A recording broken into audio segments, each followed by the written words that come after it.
menarik pancing dengan susah payah. Pembantunya, Duke membantunya. Ketika ikan akan ditangkap, tiba-tiba ikan melakukan perlawanan dan terlepas. Dill adalah seorang nelayan. Dia sudah sangat lama ingin menangkap ikan tuna ini, namun dia selalu gagal. Dia pun bersumpah akan menangkapnya. Dill adalah pria miskin. Kapal itu dibeli dengan pinjaman. Sumber pendapatannya rendah.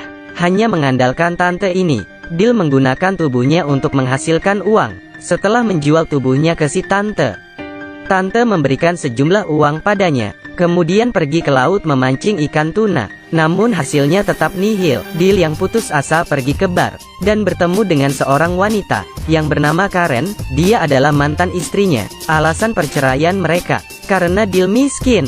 Dia membawa putra mereka pergi. Karen mencari Dill, pasti karena ada maunya. Lalu dia mengajak Dill makan malam bersama.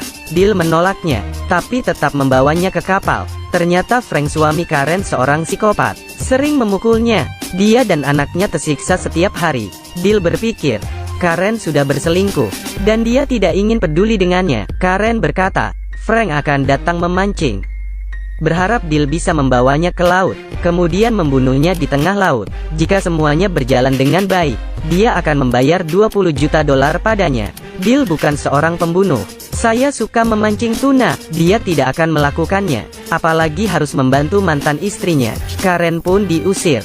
Ketika Dill kembali ke rumah, si tante sudah menunggunya, ingin memberikan uang untuk Dill karena masalah Karen kemarin. Meskipun Dill terlihat baik-baik saja, namun sebenarnya dia merasa sedih. Dia menanggalkan pakaiannya, melompat ke dalam laut, dan berenang. Tiba-tiba Dill melihat putranya. Dill yang berbaring di atas meja, menyadari dia hanya bermimpi. Tapi anehnya ada air di atas meja. Keesokan harinya seperti biasa, Dill dan tante menikmati malam bersama. Dill berpakaian dan bersiap pergi ke laut, lalu melihat Frank dan Karen sudah menunggunya. Dill menolak membawa mereka ke laut. Frank yang seorang psikopat, semakin ditolak, dia semakin ingin Dill membawanya ke laut. Dia mengeluarkan sejumlah besar uang. Dill yang hanya mengandalkan si bibi untuk mempertahankan hidup, suatu hari tubuhnya akan kelelahan. Dia pun menerima tawaran Frank. Ketika mereka berlayar ke laut untuk memancing, Frank berkata padanya, putranya sangat nakal, hanya bermain game setiap hari. Suatu hari Frank menerobos kamarnya. Dia sedang membuat program untuk permainan memancing.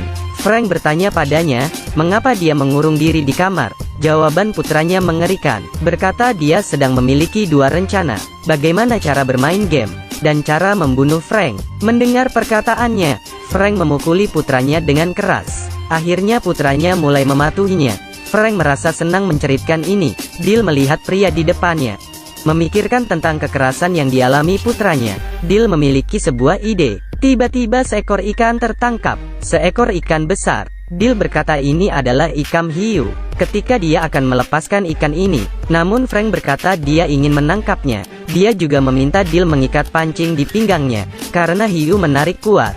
Frank yang hilang kendali, meminta bantuan Dill. Dill hanya melihatnya. Seketika laut berubah dengan warna darah. Layar diputar. Mereka kembali ke dermaga. Ternyata Dill menyelamatkan Frank, dan menangkap hiu itu. Frank merasa sangat puas. Dia ingin kembali ke laut besok. Karen berkata pada Dill, rencana soal membunuh Frank adalah rencana putranya. Dill tercengang. Malam pun tiba. Dill diguyur hujan lebat. Dia merasa sangat sedih. Saat itu Karen datang, berkata dia selalu merindukan Dill, selalu membawa cincin yang diberikan Dill padanya, mengenang hari ketika mereka bersama. Dia bahkan menggoda Dill. Wanita ini sangat kejam. Ternyata dia hanya membohonginya. Dulu karena Dill miskin, dia melarikan diri bersama Frank, dan sekarang kembali meminta Dill membunuh suaminya. Perkataan wanita seperti ini, siapa yang akan percaya? Dill yang pintar tidak tergoda. Lihat saja, Dill melepaskan tali pinggangnya, bersiap mengusirnya. Yah, dia malah buka baju. Apa yang kalian lakukan? Saya juga bingung, tidak berani bertanya. Kemudian Karen pergi dengan kesal, tampaknya sedikit tidak puas. Dill mengencangkan ikat pinggangnya, berkata putranya tidak akan lagi menderita. Dia akan membunuh Dill besok. Ketika tiba di rumah, Dill bertemu seseorang pria. Pria ini bernama Red. Dia adalah seorang sales, mencari Dill untuk menjual detektor tuna. Dill menuangkannya segelas bir, membiarkan dia minum dan pergi. Setelah 3 gelas, Red yang minum terlalu banyak, berkata dia sangat mengerti Dil. Katanya dia tahu segalanya tentang hari esok, membujuk Dil untuk pergi memancing besok, tidak perlu melakukan apapun. Dil merasa bingung, bertanya, apa yang dia ketahui? Red mengatakan dia minum terlalu banyak, ketika berdiri dan akan pergi. Dil merasa ada yang aneh, mengambil pisau dan memaksanya. Red pun berkata, kehidupan Dil saat ini hanyalah sebuah permainan game, dan mereka hanya sebuah karakter game. Mereka hanya mengikuti peraturan di dalam game yang telah dibuat. Red mengatakan dia yang mengatur rencana dalam game. Di dalam game, seharusnya Dil hanya memancing sepanjang waktu, sampai tuna tertangkap. Tapi entah kenapa, program permainan berubah, menciptakan karakter Karen. Frank akan terbunuh di game ini, dan pencipta game ini adalah putranya sendiri. Tiba-tiba Dil terbangun. Waktu menunjukkan pukul 5 pagi. Dil pun bangun. Orang-orang di sekitarnya selalu mendukungnya memancing tuna. Dil berpikir, anaknya merancang game ini. Dalam kehidupannya dia pasti sangat menderita. Dil memutuskan untuk membantu putra, membunuh Frank. Dan dalam game ini, karakter Duke meminta Dil tetap melanjutkan hidupnya memancing, tidak berharap dia menjadi pembunuh. Semua orang membujuk Dil, namun Dil yang frustasi, bertekad mengikuti kata hatinya. Terpaksa, Duka mencari beberapa perampok, memberi Frank pelajaran, agar Frank tidak pergi ke laut hari ini. Karen melihat suami yang tidak bisa pergi ke laut, menggunakan kecantikannya, memohon agar suaminya menangkap tuna untuknya. Frank yang terluka parah, memancing dengan kapal milik Dil, dengan bantuan detektor. Seekor ikan terpancing. Frank pun meminta pancingannya. Dia ingin menangkap ikan itu sendiri. Dalam hati Dil, dia berpura-pura membantunya, karena tuna itu sangat kuat. Frank terjatuh ke dalam laut, dan tenggelam sampai ke dasar laut. Di saat bersamaan, putra Dil memenangkan game ini. Dia mengambil pisau, berjalan ke kamar Frank. Dil ingin memenuhi keinginan putranya. Dia tertawa senang.